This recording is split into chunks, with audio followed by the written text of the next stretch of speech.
அன்பார்ந்த எனதருமை யூடியூப் நேயர்களுக்கு வணக்கம். இதுவும் ஒரு முக்கியமான பதிவு தான். அப்ப முக்கியமான பதிவு அப்படின்னு சொல்லி வரும்போது, ஜோதிட சாஸ்திரத்துல ஒரு மிதன வீட்டிலையோ சிம்ம வீட்டிலையோ, மிதனம், சிம்மம், தனுசு, மிதனம், சிம்மம், தனுசு, தர்மத்திரிகோணம் என்று சொல்லக்கூடிய வீடுகளிலும், காமத்திரிகோணம் என்று சொல்லக்கூடிய வீடுகளிலும், மிதனம் காமத்திரிகோண வீடு என்பதுல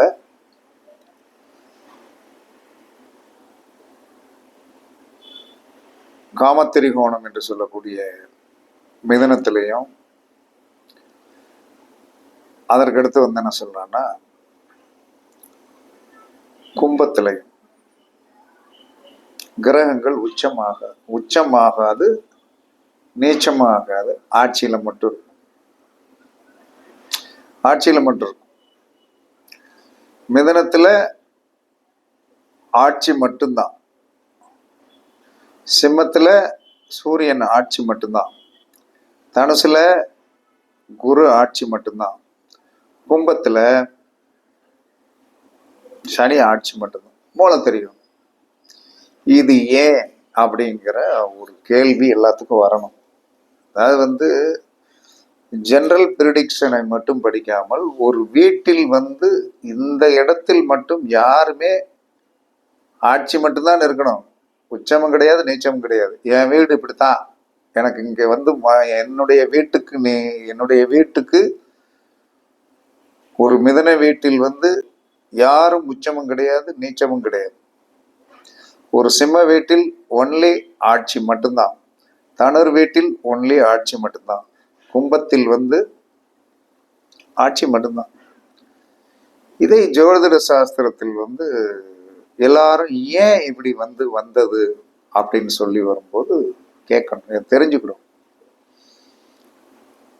அப்ப சூரியன் மேசத்துல உச்சம். அந்த மேசத்துல உச்சம் ஆகும் போது அவருக்கு கோணம் என்பது என்னது? சிம்மம். அந்த இடத்தில் யாரையும் உச்சமாக விட மாட்டார், நீசமாக விட மாட்டார். அவருக்கு சூரியன் நின்ற இடத்திற்கு ஒன்பதாம் இடம் யாரு? தனுர். அவரும் என்ன செய்வார்னா, நோ, எனக்கு கோணம் என்று சொன்னா நிக்கிற இடத்திலிருந்து 5, 9 எவனும் உச்சம் என்று சொல்லக்கூடிய ஒரு ஆதிபத்தியமோ, நீச்சம் என்று சொல்லக்கூடிய ஆதிபத்தியமோ இருக்கக்கூடாது. அதற்கு காரணம் பின்னாடி சொல்றேன். சனி உச்சமாகிறது துலாத்துல. அப்ப சனி உச்சமாவது துலாத்துல அப்படின்னு சொல்லி வரும்போது, அவர் சனி நின்ற இடத்திலிருந்து, சனி உச்சமாகின்ற துலாத்திலிருந்து 5ஆம் இடம் கும்பம், அங்க ஒன்லி ஆட்சி மட்டும்தான்.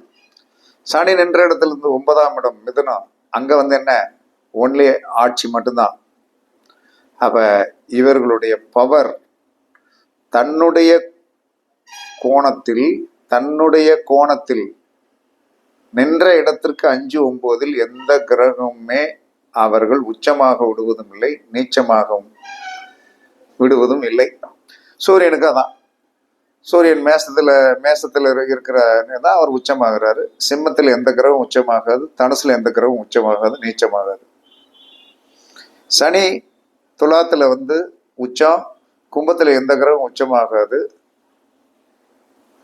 மிதனத்துல எந்த கிரகம் உச்சமாகாது. இது ஏன் அப்படின்னு ஒரு இது வேணும் இல்லையா? எவ்வளவு பெரிய கெட்டிக்காரங்களாக இருந்தாலும் இந்த மிதனத்தில் திருவாதிரை என்று சொல்லக்கூடிய ஒரு பாம்போடைய நட்சத்திரம் இருக்கு. பாம்பு இருக்கிற இடத்துல போய் என்ன சொல்றான்னா, உச்சமாகாது, வராது, விடாது. கேது மகம் என்று சொல்லக்கூடிய நட்சத்திரம் இருக்கிற இடத்துல ஆட்சி மட்டும்தான் உண்டு, நீச்சம் அங்கே கிடையாது, உச்சமும் கிடையாது.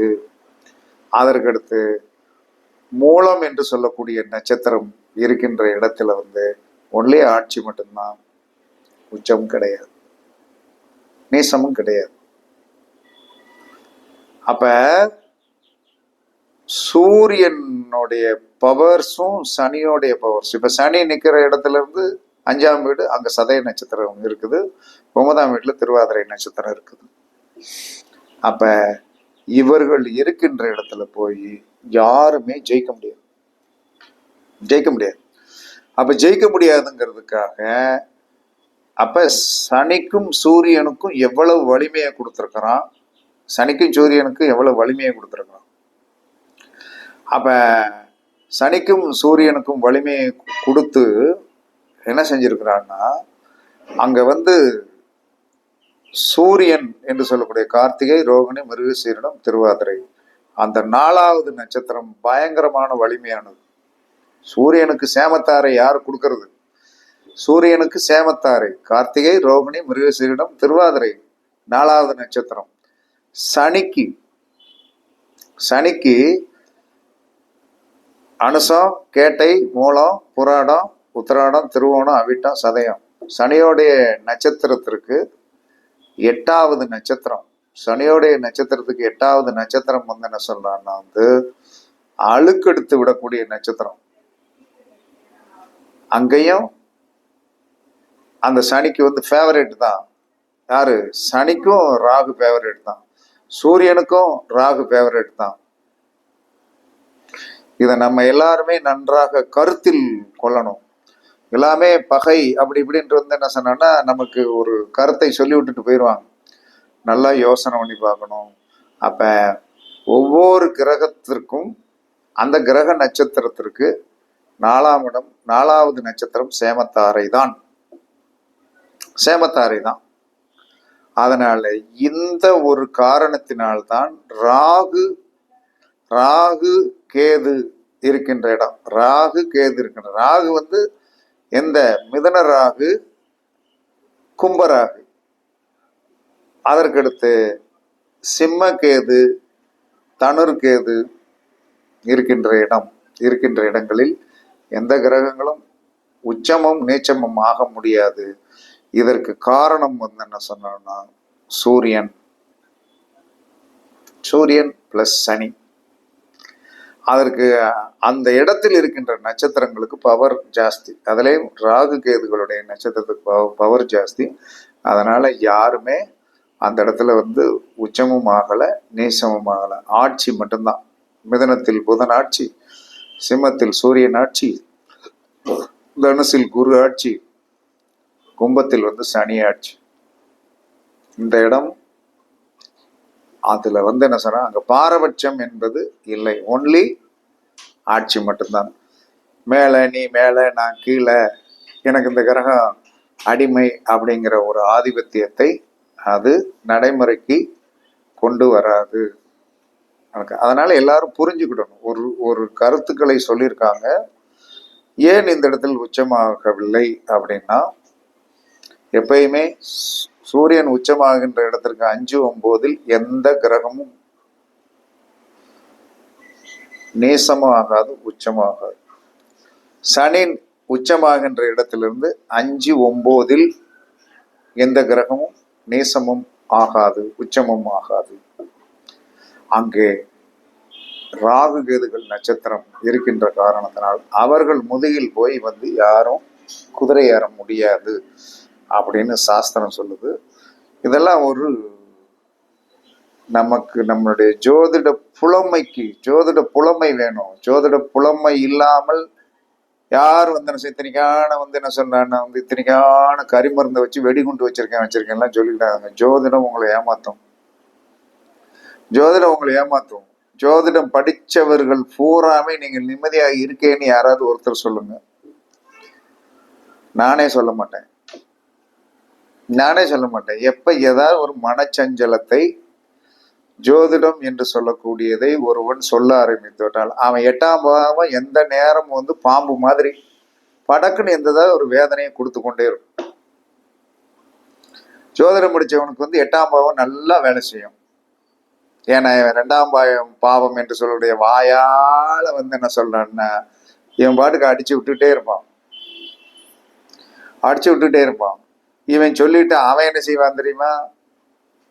எதுக்கு கேட்டான், அப்படியா சாமி, அப்படியா சாமி, அப்படியா சாமின்ட்டு வந்து என்ன சொன்னான், 500 1000 கொடுத்துட்டு வந்து என்ன சொன்ன, சாமி சொல்லிட்டாரு நடந்துடும் அப்படின்னு போவோம். உனக்கு இங்க ஆப்பு தான்.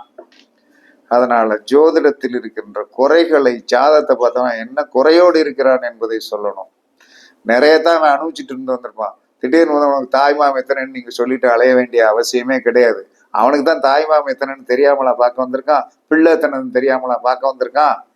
ஜோதிடத்துடைய அடிநாதம் ஒரு இடத்தில் இருக்கிறது. அந்த அடிநாதத்தை இன்னமும் வெளி உலகத்திற்கு வரல.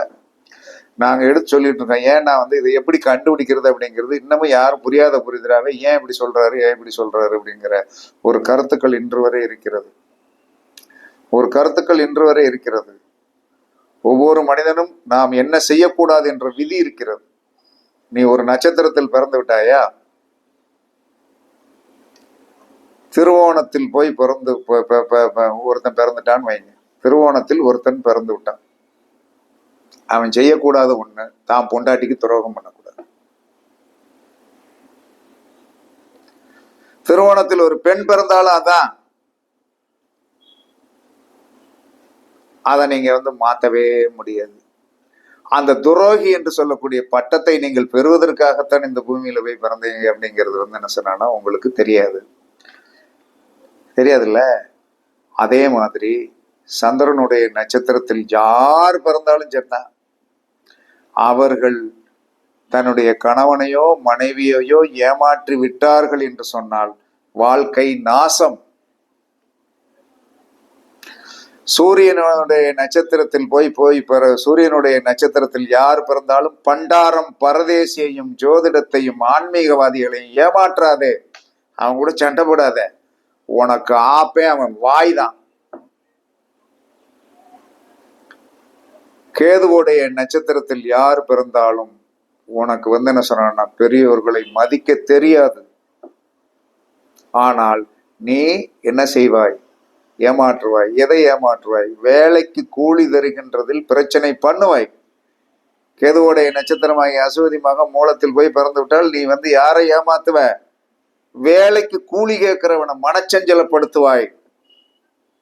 இது உன் தருத்திரம். நீ புரியணும். ஓகேவா? அதற்கு அடுத்து செவ்வாயோடைய நட்சத்திரத்தில் போய் பிறந்தவன் எந்த பெரிய மனிதனையும் மதிக்க மாட்டான். செவ்வாயோடைய நட்சத்திரத்தில் போய் பிறந்தவன் செவ்வாயோடைய நட்சத்திரத்துல போய் பிறந்தவன் பாருங்க, எவனுக்கும் அடிபணிய மாட்டான். அதான் அவனுடைய பிரச்சனை. அடிபணிய மாட்டான். உனக்கு எதுக்கு நான் வணக்கம் போடணும்? நீ பெரிய ஆள்னா உனக்கு சால்வை போடணுமாக்கும் இப்படின்ட்டு தனி மனிதனாக போவான். அதனாலதான் அவன் என்ன சொன்னான், கூட்டத்தில் போய் நீ கூட்டத்துக்கு போனீங்கன்னா ஒண்ணு உழைஞ்சு நிலையே உனக்கு தெரியாது. அப்ப எல்லாம் ஒதுங்கி நம்ம தனித்தன்மையா போயிடணும். இல்லைன்னா உன்னை கூட்டத்தில் வச்சு அவமானப்படுத்திடுவான். நீ கூட்டத்தில் அவமானப்பட பிறந்தவன். என்ன காரணம்? உனக்கு வளைய நிலையை தெரியாது. செவ்வாய் என்று சொன்னா வளைவு நெளிவு வராது. அப்ப வளைவு நெளிவு வராது அப்படிங்கிறவன் பெரிய கூட்டத்துக்கு போய் வந்து என்ன சொன்னான்னா வந்து நீ மாலை மரியாதை எதிர்பார்க்க கூடாது. அதனாலதான் நான் இன்று வரை என்னை வந்து எல்லா இடத்துக்கும் கூப்பிட்டுருக்காங்க, வாங்க ஏன் வரமாட்டேங்கிங்க அப்படின்ட்டு. ஏன் அங்க வந்து அசிங்கப்படுவா? எனக்கு வளைய தெரியாது, வணக்கண்ணே அப்படின்னு சொல்ல தெரியாது. நம்மளுடைய குணாதிசயங்களை நம்ம தெரிஞ்சுக்கிட்டு என்ன சொன்னா, நான் வாக்கிங் போகும்போது கூட வந்து யாரையும் கூட்டிகிட்டே போறது கிடையாது. எனக்கு யாருமே அலுவலகத்தில் வந்து நண்பர்கள் வந்து என்ன சொன்னா இன்னைக்கு வரை என்னை தேடி வந்து ஒரு 10 நிமிஷம் பேசிட்டு போறேன்னு வரவே மாட்டான். இது செவ்வாயோடைய ஒரு ஆதிபத்தியமுடைய தோஷம். ராகுவுடைய ஆதிபத்தியம், ராகுவுடைய நட்சத்திரங்கள் இருக்கு இல்லையா, இந்த ராகுவுடைய நட்சத்திரங்களுக்கு எப்பையும் வாழ்க்கையில ஒரே ஒரு பிரச்சனை தான். தாயாரை என்னைக்கு இவன் மதிச்சிட்டா, ராகுவுடைய நட்சத்திரத்தில் போய் பிறந்தவன் தாயாரை மதித்து பெண்களை தாய்க்கு சமமாக அவன் நடத்தினான் என்று சொன்னால் அவனுக்கு பிரச்சனையே வராது. பெண்களை நாயாகவும் நரியாகவும் பேயாகவும் சித்தரித்து கொண்டே தான் இருப்பாங்க. ராகுவுடைய நட்சத்திரத்துல போய் பிறந்தவங்க பாருங்க, எப்பயுமே அவங்களுடைய மனோநிலை பிறரை குறை சொல்லக்கூடிய ஒரு ஆதிபத்தியம் இருக்கும். அதை குறை சொல்லவே கூடாது. ராகுவுடைய நட்சத்திரத்துல போய் பிறந்தவனுக்கு இதான் விதி. குருவோடைய நட்சத்திரத்தில் போய் எவன் பிறந்திருந்தாலும் உடன் பிறந்தவர்களையும் மருத்துவம் பார்க்கக்கூடிய டாக்டர்களையும் செவிலியர்களையும் கட்டிய மனைவியையும் பெண்ணாக இருந்தால் மணாளனையும் அவள் என்னைக்கு துச்சமாக மதித்தாலோ அவளுடைய வாழ்க்கை சீக்கிரமாக மாங்கல்யம் இறக்கப்படும்.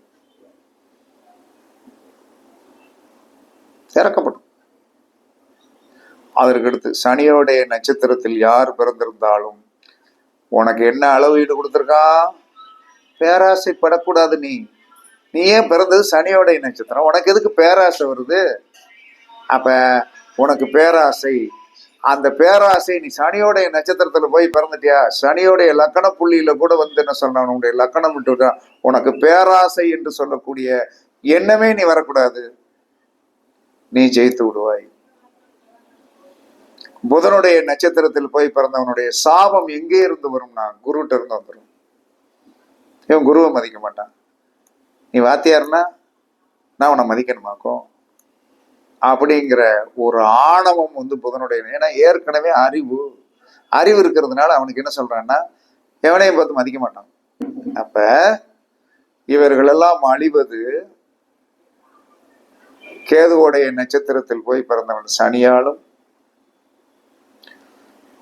சுக்கிரனுடைய நட்சத்திரத்தில் போய் பிறந்தவன் புதனாலும் அழிவான். அதற்கடுத்து சூரியனுடைய நட்சத்திரத்தில் போய் பிறந்தவன் கேதுவால் அழிவான். சந்திரனுடைய நட்சத்திரத்தில் போய் பிறந்தவன் சுக்கிரனால் அழிக்கப்படுவான். செவ்வாயுடைய நட்சத்திரத்தில் போய் பிறந்தவன் சூரியனால் அழிக்கப்படுவான். அதற்கடுத்து ராகுவுடைய நட்சத்திரத்தில் போய் பிறந்தவன் சந்திரனால் அழிக்கப்படுவான். குருவோடைய நட்சத்திரத்தில் போய் பிறந்தவன் செவ்வாயால் அழிக்கப்படுவான். அதற்கு அடுத்து சனியோடைய நட்சத்திரத்தில் போய் பிறந்தவன் ராகுவால் அழிக்கப்படுவான். புதனுடைய நட்சத்திரத்தில் போய் பிறந்தவன் குருவால் அழிக்கப்படுவான். உங்களுடைய வாழ்க்கை ஃபுல்லா இது வத்தார். ஆமா, இதுக்கு ஒரு உதாரணம் சொல்லி முடிச்சிடுறேன். ஜோதிடம் என்பது ஒரு குடும்பம் மாதிரி பேசணும். நான் வந்து செவ்வாயுடைய நட்சத்திரம். என்னுடைய மேலதிகாரின்னா சூரியனுடைய ஆதிபத்தியம். அப்ப நான் வந்து உத்தியோகம் பார்த்துட்டு இருக்கிறேன், ஜோதிடம் பார்க்கறது அந்த ஆளுக்கு தெரிஞ்சு போச்சு. இவன் இன்னொரு தொழில் பார்க்காங்க. அவன் எவனோ போட்டு கொடுத்துட்டான், சாரிகாலத்தை போட்டு கொடுத்துட்டான், முடிஞ்சு வச்சு அப்படின்ட்டு அந்த ஆள் வர சொல்றான். என்ன வந்து பாருங்க, டிஸ்ட்ரிக்ட் அதிகாரி. நான் அன்னைக்கு பார்த்து போகல.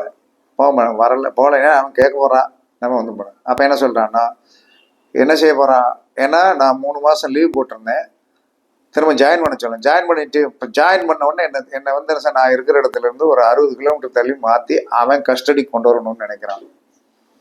அப்ப அன்றைக்கு நான் கொஞ்சம் பணிந்து போயிருந்தேன் என்று சொன்னால் வேணா வந்து என்ன சொல்றான்னா, ஒரு 5000 ரூபாய் 1 கிலோ முந்திரி பருப்பு வாங்கி கொடுத்தேன், அது சரியா இருக்கும், இவனுக்கு என்ன வாங்கி கொடுக்குறது அப்படின்ட்டு வந்தேன், வேலையை ரிசைன் பண்ணிட்டேன். சூரியனுக்கு பணியாத காரணத்தினால்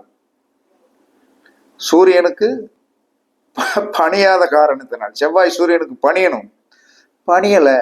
என்னதான் டிஸ்ட்ரிக்ட்ல எஸ்பியா இருந்தாலும் கலெக்டருக்கு வந்து என்ன சலாம் போடாம இருக்க முடியுமா? இதெல்லாம் அனுபவம். அந்த அனுபவத்தை தெரிஞ்சதுனாலதான் பயப்படாம இருக்கிறதுக்காக நம்ம எதை போய் டச் பண்ணக்கூடாது, டச் பண்ண முடியும். இப்ப என்ன சொல்லணும், ஊர்ல எவன் தலைமை பொறுப்பு கூப்பிட்டாலும் செத்தான், எதுக்கு கூப்பிட்டாலும் நான் பாட்டு போக முடியும், எனக்கு வேண்டாம். என்ன சார் இப்படி இருக்கு, இல்லை வேண்டாயா, கிரீடமே வேண்டாயா, எனக்கு பெருமையே வேண்டாயா, சூரியனுடைய ஆதிபத்தியத்திற்கு வருவதற்கு எனக்கு அந்த தகுதி இல்லையா. சூரியன் என்று சொன்னால் தலைமை பொறுப்பு, 10 பேருக்கு தலைமை ஏற்று நடத்துவது இல்லை. கடைசியில் என்ன சொல்றான்னா, நான் தனி மனிதனாக இந்த ஜோதிடத்தை எல்லாம் படிச்சு நீட் பண்ணி இத்தனையும் தெளிவாக இருப்பதற்கு காரணம் இந்த கல்வி என்று சொல்லக்கூடிய கலைவாணி. அதனால இந்த மாதிரி ஏன் கிரகங்கள் ஒரு இடத்தில் உச்சமும் நீசமும் ஆகவில்லை என்பதற்குண்டான விளக்கத்தை தெரிந்து போல் இதுக்குள்ள பல கருத்துக்கோவைகள் இருக்குது. எல்லாருக்கும் ஜோதிடம் படித்தவங்களுக்கு நல்லா புரியும். படிச்சு பாருங்க, எல்லாரும் நல்லா திருந்துங்க, நல்லா இருக்கணுங்கிறது தான் எல்லாருடைய ஆசை. யாரையும் நீங்கள் கடிந்தாலும் யாரும் வந்து என்ன சொன்னாங்க, அந்த கர்மாவை கரெக்டாக பிடிச்சவங்க உங்களால் ஒன்றுமே பண்ண முடியாது. இது ஆண்டிக்கும் அரசனுக்கும் ஒன்றுதான். ஜோதிடம் வந்து ஆண்டிக்கு வேறு கிடையாது, அரசனுக்கு வேறு கிடையாது. ஆண்டிக்கு வேறு கிடையாது, அரசனுக்கு வேறு கிடையாது. நம்ம பிரைம் மினிஸ்டர் அனுச நட்சத்திரத்துல பிறந்தவங்க. ராகுவுடைய தோஷம். அப்ப படக்குன்னு வந்து என்ன சொன்னான்னா, பெண்களாக இருந்தாலும் பெரிய ஆளாக காலத்தொட்டு கும்பிட்டுருவாரு. அப்ப எவ்வளவு பெரிய உயர்ந்ததுக்கு பேர், அவ்வளவு பெரிய உயரத்திற்கு வளர்ந்தாருன்னா அவருடைய மனோநிலையில் அவ்வளவு வலிமை எல்லாம் தெரிஞ்சு வச்சிருக்காங்க என்று அர்த்தம்.